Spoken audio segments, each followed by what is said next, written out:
My name is Krysia and I am representing my business Chicky's Kitchen based out of Newton, Massachusetts. I am also a Mount Holyoke College alumna of class of 1996.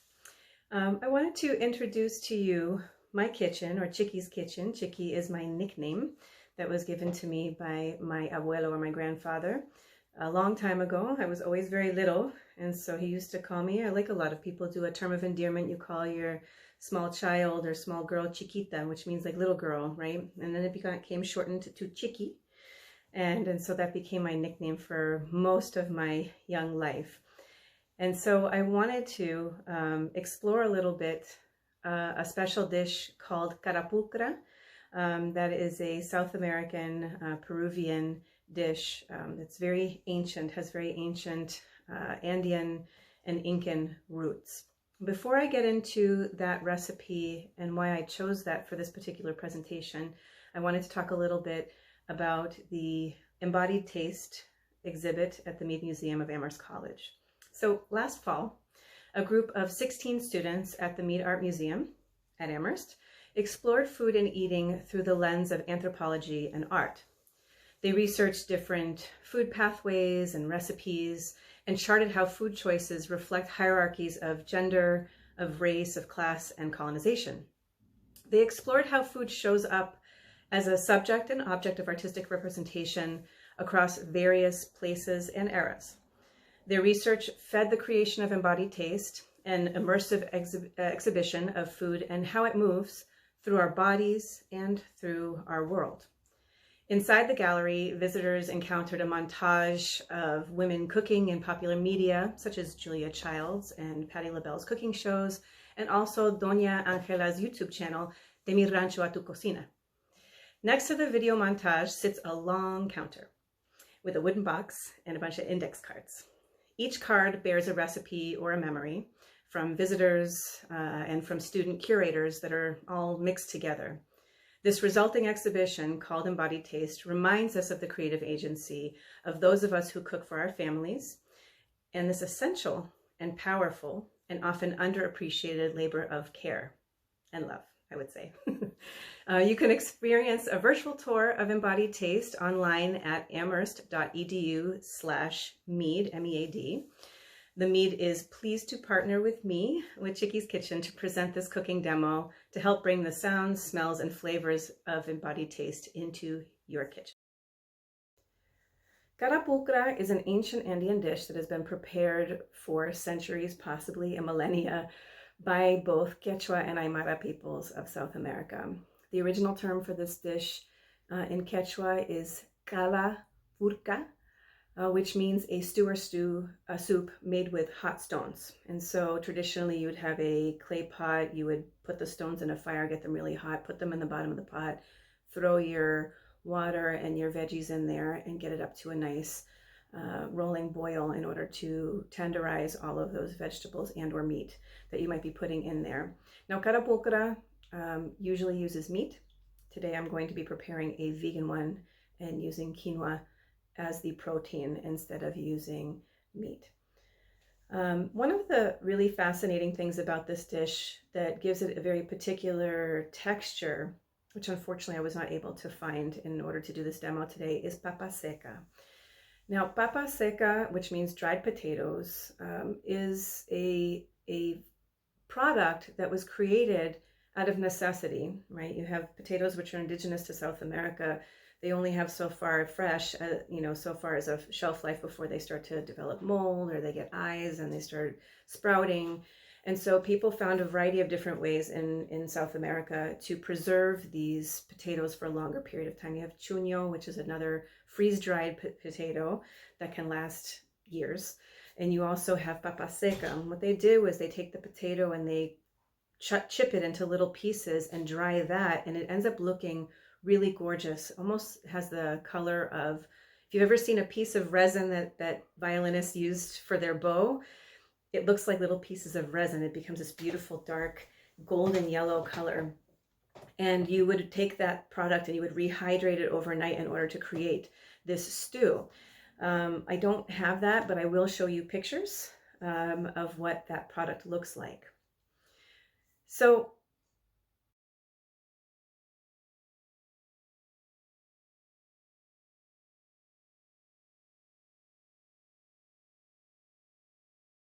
when you make this particular stew, and I really thought about embodying taste and what this dish might have looked like pre-colonization.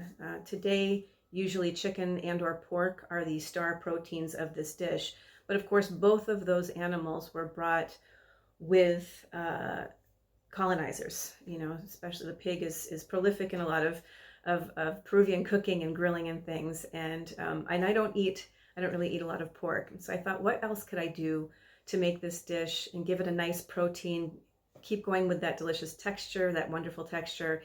And I did some research recently. I actually just finished my master's degree at BU, and I was studying quinoa as a dish. And one of my participants in my research mentioned that her mother used to make carapulcra with quinoa and meat. And so I thought, what would this look like if pig and chickens were never introduced? And so I imagine, historically speaking, most likely this dish was made with alpaca or llama meat. But again, today I'll be foregoing any kind of animal protein and using quinoa as the protein itself. So what's really satisfying about making this dish, give it the proper kind of flavor, if someone's looking for something that has that porky kind of flavor into it, I thought, well, usually it's the smokiness. And the same participant mentioned to me that in order to bring out that beautiful deepened flavor, what you want to do is take that papa seca before you have rehydrated it and toast it in a dry pan, give it some color and some flavor, as well as take your raw peanuts, if you can find raw peanuts, and toast those as well, and then grind that. And those two elements paired with the ají panca, which is a smoky chili pepper, those things will give a deepened flavor to this dish. And so I loved the idea of keeping this vegan and thinking about how we didn't consume as much meat, historically speaking, either. And I thought this is a beautiful way to express indigeneity in this dish and pre-colonization in this dish, is to just take out the meat and just use grains and seeds and chili peppers and potatoes, all these things that would be indigenous to Peru and to Native America. So so that is what I'm going to be preparing for you today. So carapulcra, vegan, right? No meat. I'm going to be using yet another indigenous product, quinoa from South America, in addition to the peanut, to the potato, and to the chili peppers that I'll be using. So 2 types of chili peppers. So I hope you enjoy this presentation of this dish.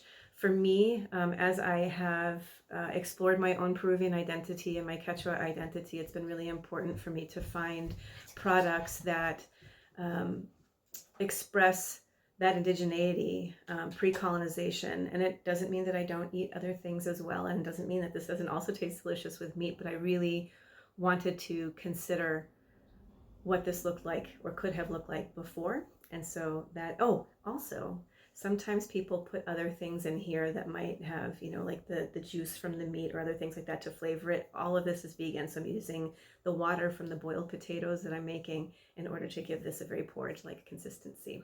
So I hope you enjoy, and please feel free to always be in touch. I will also leave a link to this recipe on my website in this video so that you can access it later and also see the pictures with step-by-step instructions. Thanks. So here I want to walk you through a few of our ingredients that we will be using today to make our dish, which is a vegan carapulcra, and I will talk more about each of these things. We are in the midst of COVID-19, so unfortunately there was one ingredient that I was not able to procure, and that is papa seca. I do have photographs of that, and I will show you what that looks like later. But what we have here, the main star of this show, would have been papa seca. So we're going to be using regular full fresh potatoes and quinoa. So these are the 2 stars of the show. The flavor and spice element comes from the mirasol chili, which is a dried ají amarillo. There's a little bit of clove. I'm going to roast. I already roasted some peanuts and ground them up to use as another flavor in this. Onion, garlic, ají panca, another chili pepper. In place of ají mirasol, I also wanted to give you the option of finding paste, that is ají amarillo paste. And then we have, this is my ground, my roasted peanuts that I already ground up in advance, which will be used to also flavor the dish. And then we have cumin, salt, and pepper. You can use oregano if you want to add another type of herb to this dish. I'm going to forego that today. When you boil the potatoes, you're going to save that potato water so that you can use that as the broth to then make the quinoa as well. And it's more of like a porridge, this dish. So you want it to have a nice, soft and smooth and a little bit liquidy consistency. One of the mistakes that people make sometimes is just cooking quinoa right out of the bag. And you do want to wash it several times and strain it, because these plants in nature, they have ways of protecting themselves. And so these little seeds from the quinoa plant, they have saponin on them, which is a bitter flavor, as you may know and have noticed if you've ever eaten quinoa before.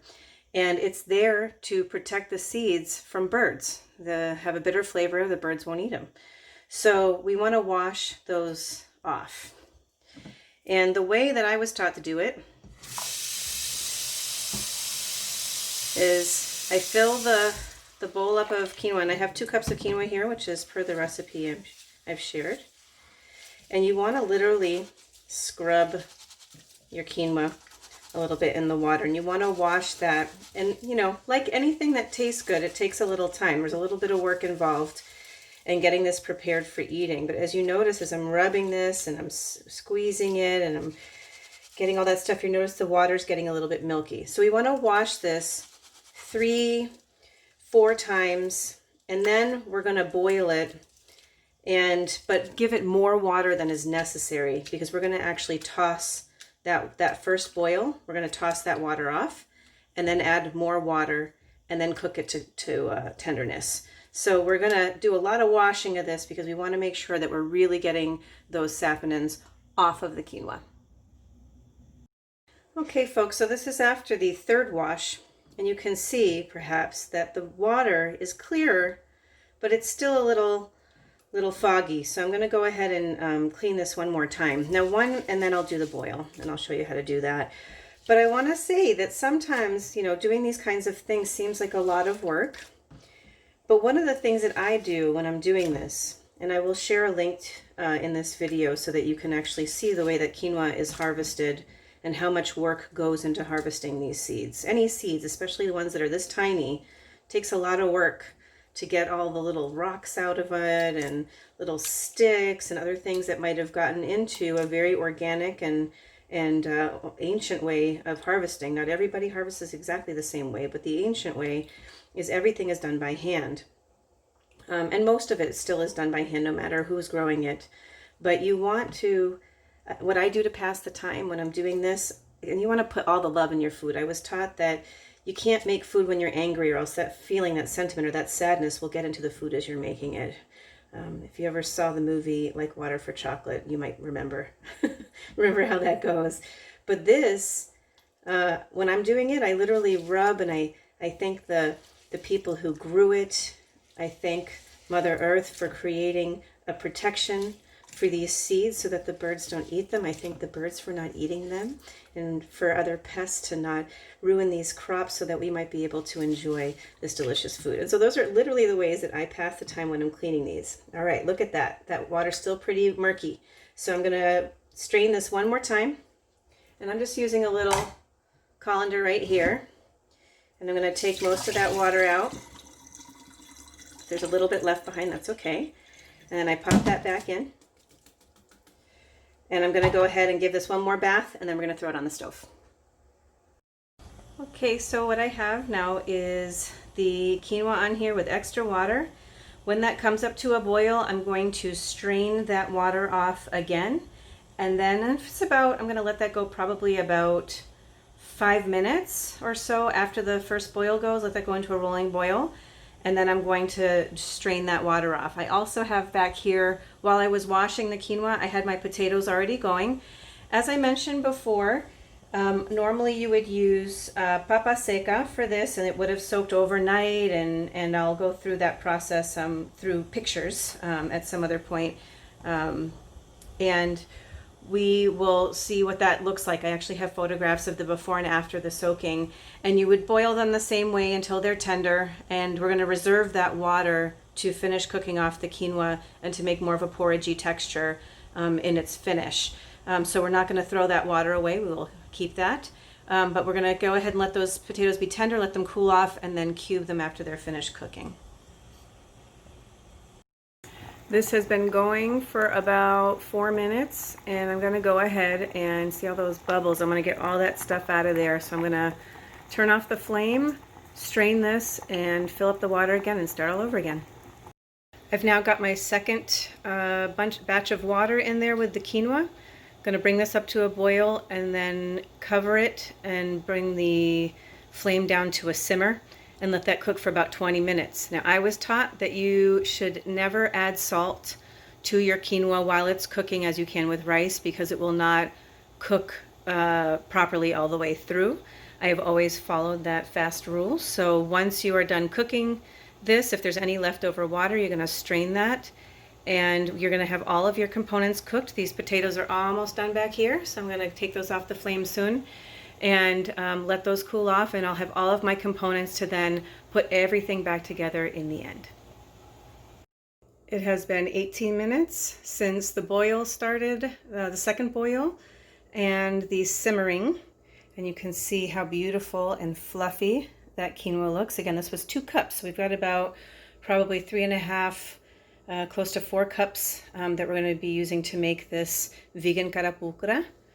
And just as a reminder, I have my potatoes over here that I boiled before. They're still cooling a little bit. I'm going to cube that up, but in nice bite-sized chunks, not little tiny cubes. I have my ground roasted peanut.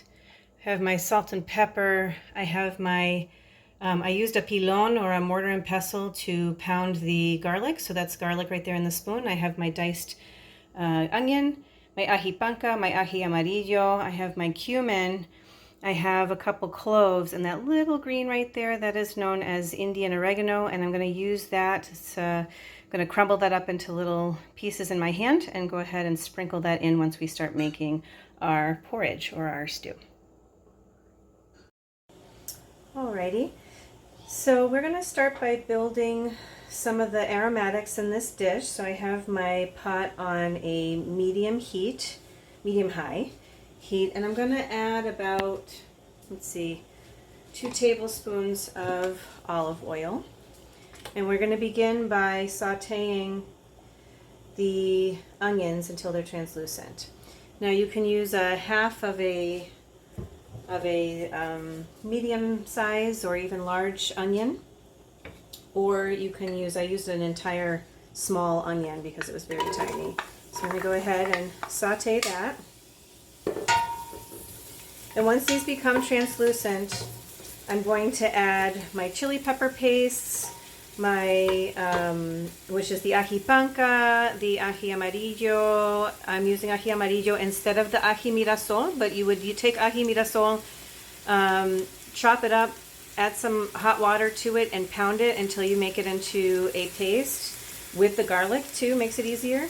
But in this case, because I only have a few left and I'm trying to save them, and I can't find them in stores right now, I'm using ají mirasol in its place. But normally, if you use the ají mirasol, it's a dried pepper, and you would take that and you'd put it over an open flame until it gets charred a little bit on the outside, again, to develop that beautiful smoky flavor. Ají mirasol has and I use usually 2 to 3 of them in this dish.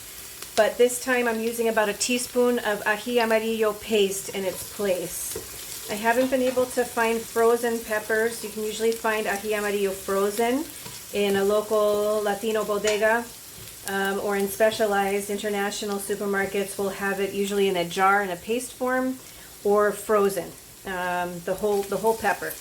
And depending on how spicy you want something to be, you can either leave the veins and the seeds in there, or take them out before you chop them up and pound them down to make into a paste. But obviously everything blends really nicely if you can get it down into a paste.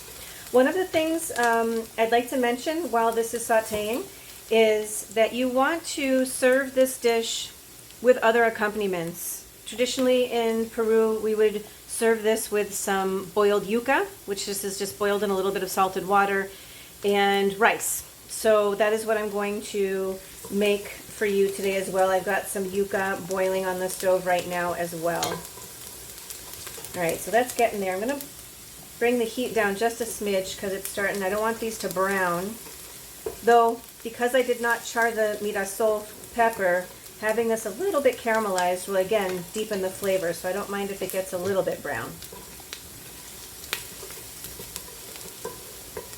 All right. So I'm going to go ahead now and add the garlic paste and chili pepper pastes.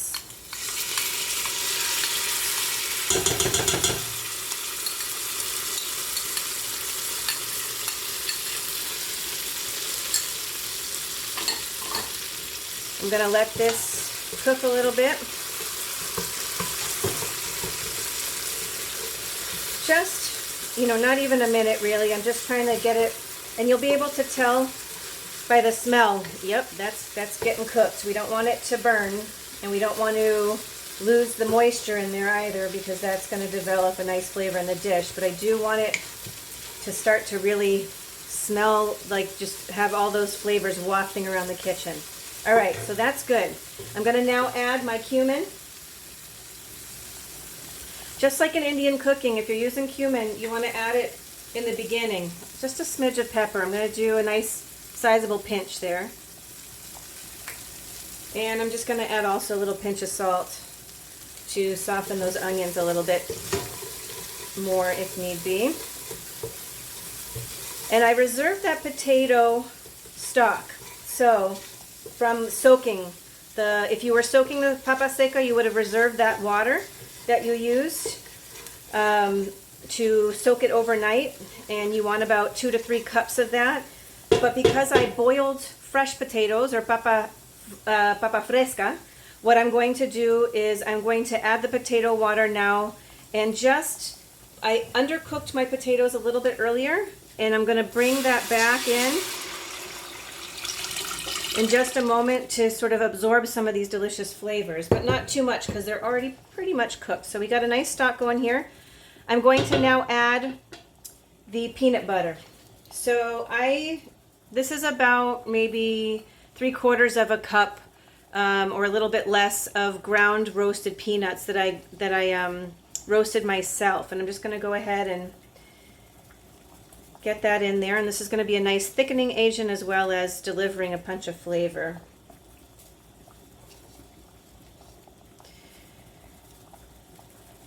In Peru, there is, like in Mexico, people may be familiar with the molcajete, which is the small mortar and pestle, and there are bigger ones as well, right, that are used.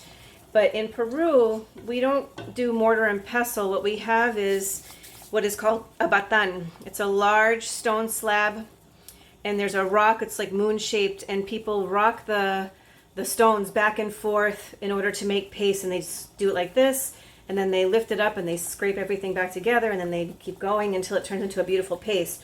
So this would have been made in that fashion, right? You would have taken your peanuts and ground it that way. You would have taken your chili peppers and your garlic or even onion, would have just mashed everything into a beautiful paste. I did everything separately by hand, so because I don't have a batan. And I do have a molcajete, but I'm also using some modern equipment in order to make this dish today. So I used a little spice blender in order to grind my my peanuts. Okay, so I'm going to go ahead and add my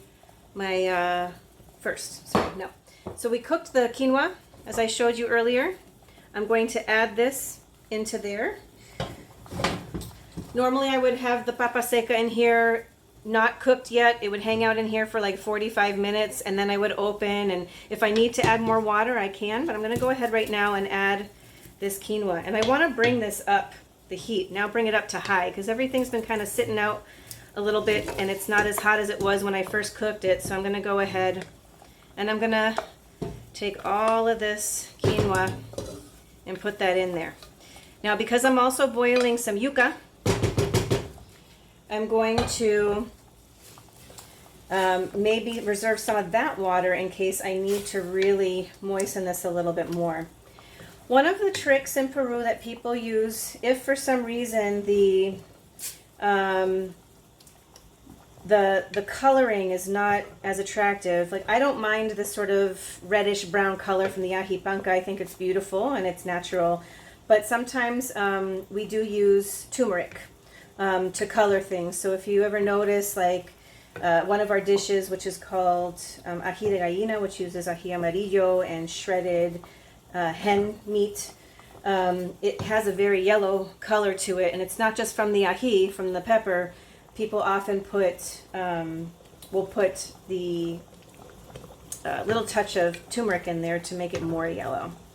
All right, so this is going to kind of hang out, and I see a little piece of peanut that hasn't broken down, just mashing that a little bit. And now I'm going to add the potatoes into it, and this is just going to hang out for like 10 minutes until the flavors all kind of come together. I am not going to add turmeric to this. Again, keeping it indigenous. I'm not putting any other things in here. The only thing that I added, of course, was not a wild onion or wild garlic, but I added onion and garlic that we most often find in supermarkets here. I'm going to add now another half a teaspoon of salt. And then I'm going to taste it and see how I feel about the salt content. I might want to add a little bit more, like another half a teaspoon, but I always start small in the beginning so not to oversalt anything. All right. So I'm going to let that hang for about 10 minutes, and then I'm going to give it a taste. If folks have never worked with yuca before, I wanted to show you what the boiled yuca looks like after it's been cooked. And I want you to notice that in here there's a very long fiber. You want to remove that before eating, or else you're going to be chewing on that for a very long time. So as you slice this, usually into finger-sized pieces for your dish, you want to remove that vein on the inside. Unfortunately, I only have one hand to do this, but I don't think I'm going to be able to do this with one hand. But hopefully you see what I'm seeing right here. You want to remove that vein in here, or that fiber, it's not a vein, the fiber. Through the middle, and make sure that doesn't end up on your plate. Okay, I found an easier piece to show you here so you can see that whole vein. We want to take that whole fiber out and remove that and put that in our compost, or just eat the little bits of meat off of it anyways, and then go for it. Just toss that fiber away. But then now you have a nice clean piece, and you're just going to cut it into finger-sized pieces. For a little bit of added texture and a little bit of flavor and smokiness, I'm going to go ahead and with a dry pan just toast these piña nuts to be able to decorate the top of the dish when I'm done. Alrighty, so our dish is all ready. I have here 3 little small sweet potatoes and my 3 pieces of yuca, and I'm going to go ahead, and this should have a nice thick porridge-like consistency. All right, so here we go. You see it's got a nice loose texture to it. And it's going to get that beautiful, it's got that beautiful ajipanca color with I can smell the peanut in there. It smells amazing. And so I'm going to go ahead, and that's a good enough serving. So you got your potato, you have your quinoa, your chilies, you got your yuca, your sweet potato. I'm going to go ahead and sprinkle some of those toasted pine nuts that I mentioned earlier that I did in the pan. And just to add a little dash of color, just to make it look pretty. A little bit of parsley there. So folks, I hope you enjoyed joining me today in my kitchen, Chicky's kitchen, to produce a beautiful ancient dish known as Karapukra, but this is the vegan version using quinoa. So enjoy, or buen provecho. I hope you have fun making this, and don't forget to thank your quinoa for all the work that you're putting into it, all the work that it took to grow those beautiful and protein-enriched seeds. Your potatoes, which also, don't forget, are a vegetable. There's good nutrients in there as well. Your yuca, your rice, whatever kind of rice. You could do wild rice, you could do white, brown, you could do a mixture. And then if you want to forgo the yuca. I have to tell you though, it's a good combo. You can forgo the yuca if it feels like it's too much starch for you. But this, folks, is a hearty lunch and it will sustain you well throughout the day as you're doing your work. So again, enjoy. Buen provecho. I would like to thank again Amherst College and Mead Museum of Amherst College for inviting me to participate as an extension to the Embodied Taste exhibit. Thank you so much for joining me in my kitchen. I hope that you stay well, stay healthy, and I hope to see you soon.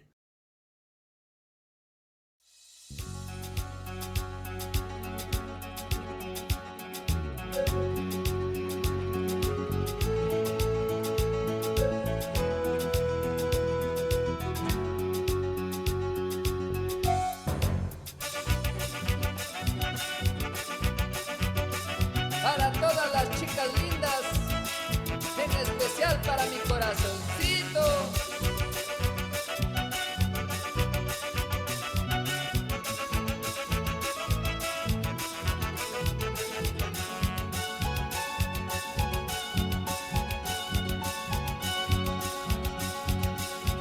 Qué linda flor, qué hermosa flor, qué linda flor.